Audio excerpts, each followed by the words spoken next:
See the really bright one? Uh-huh. A long time ago, when your great-grandmother Anna first mapped this desert with her father, she looked up in the night sky and used that star to find her way home.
I'm always surprised by how good it feels to return home after one of my journeys. In the day, heat shimmers off the cliffs, bathing me in unexpected warmth, and at night, gentle breezes stir the lake, and I often hear Catherine singing to Yisha. The sound of their voices fills me with such joy. I find myself wondering why I ever left. Perhaps I'm more aware of this tonight, having spent so much time alone in Rhyme. The trip was unavoidable. It's been weeks since I viewed Cirrus and Achenor's prison ages, and I needed to be assured of their safety. The crystal viewer did not show much, so I began considering how I might improve it. I'm now fairly certain I can achieve a tighter image if I redesign the mechanism itself. I have yet to tell Catherine of these plans. I do not wish to raise her hopes prematurely. After far too brief a visit with my family, I have returned to Rhyme to conduct preliminary tests. The frigid temperatures in this age are vital for the crystals to function, yet I find it increasingly difficult to work in the cold. Perhaps I can find a way to simulate extreme temperatures inside the viewer itself, so that I can install it in Tomahna when ready. Tonight I set aside experimentation for a few hours to watch the lights illuminate Rhyme's sky. Their beauty is not dim since first I saw them. I could not fully enjoy the show, however, for it put me in mind of Cirrus and Achenor and the months we spent here constructing the towers. Soon, what had been a happy memory for me was mired in regrets. I doubt I will ever know what caused my sons to become so greedy. I only know that when they looked at the ages described in my library, fantastic worlds that one could travel to easily simply by touching a book's linking panel, they saw only dreams of wealth and power. They devised a plan, an evil plan. When my back was turned, they linked to my ages, plundered and destroyed them. I know Cirrus and Achenar must pay a price for these crimes, yet it brings me no joy to picture them stranded on the 2 uninhabited ages I wrote to protect my library from thieves. I only hope that my sons will someday reject their wicked yearnings and find it in their heart to reform. After experimenting with several liquid gases, I have found a pressure variable that should allow the crystal viewer to function in Tomahna. Tomorrow I link to Rilishan to enlist help from the Guild of Machinists. Catherine was unusually subdued when I showed her the new blueprints. She trusts that the viewer will work, but wishes we could visit our sons in person. I would like that as well, but until I'm convinced of remorse, I cannot risk their escaping.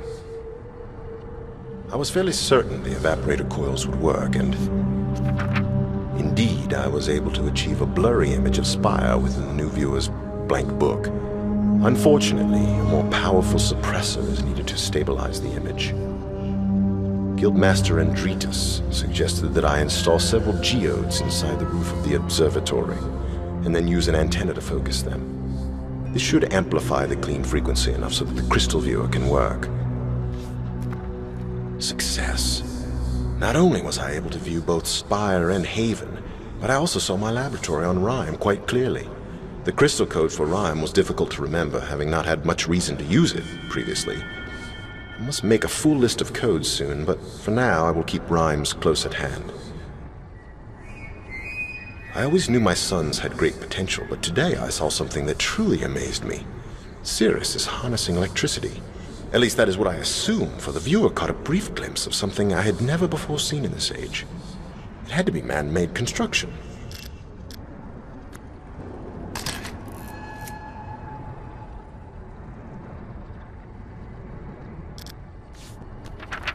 A burst of interference destabilized the image before I could study the device properly, but its existence offers proof that at least one of my sons is making the most of his confinement, rather than wallowing in despair.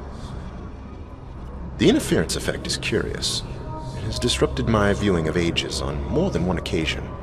Although I first assumed it to be a problem with the geodes, I now believe it to be subsonic in origin. I think the roof antenna is picking up wave fluctuations emitted by one or more ages.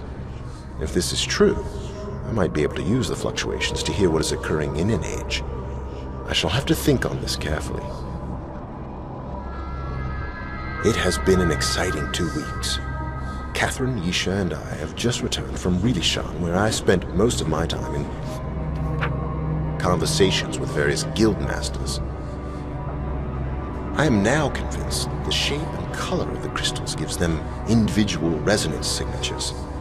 By combining the resonance of 5 crystals together, I can discover a global pattern of emissions, a sound signature, as it were, that is unique to the age being viewed. Guildmaster Andritas assisted me in drawing up plans for a filtration panel that will enable the antenna to hone in on whatever wave fluctuation I want. I truly will be able to listen in on an age. Tomorrow I begin building the panel. I have decided to use Rime as its preset configuration, since that is the age which first enabled me to construct a crystal viewer. The panel is finished. I'm too tired to test it tonight. Catherine tried to hide it, but the sounds we heard coming from Akinar's prison age nearly brought her to tears. Once again, I had to reassure her of his safety. My words eventually convinced her, but I know she longs for more substantive proof. I fear she may take matters into her own hands soon. I must confess, I too long for more information than the viewer is currently providing. Tomorrow I shall link to Rime. I have an idea for an attachment, something akin to a moving eye, that will allow me to change points of view while using the crystal viewer. If it works, I may finally be able to see if my sons have reformed.